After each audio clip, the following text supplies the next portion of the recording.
التماس لصالح بتروجيت. الكل واقف على اعصابه هنا باستاد القاهره، الجماهير وكل يعني متوتر من نتيجه المباراه والخطوره. هوبا مش ممكن، محمود فتح الله على حدود ال 18 او حدود منطقه الجزاء وعلى حدود خط المرمى بيصحح الموقف وينقذ هدف محقق. لكن هجمه مرتده للزمالك. شيكابالا ينطلق منتهى الاثاره والروعه في اللحظات الاخيره للقاء.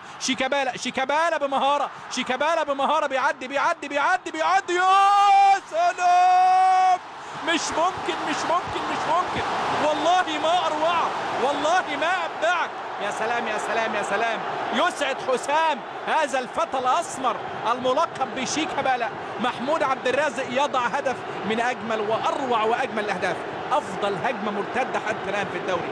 احنا لسه بدري بنتكلم كتير ونقول لكن لسه بدري، لكن فعلا يعني نموذج للكونتر اتاك المتميز.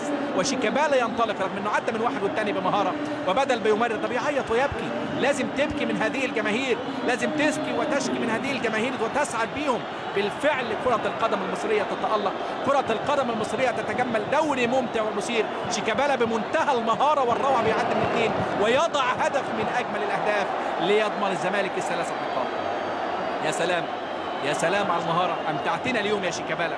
يا سلام، بيركنها جميلة في المقص اليمين لإبراهيم عبد الجواد.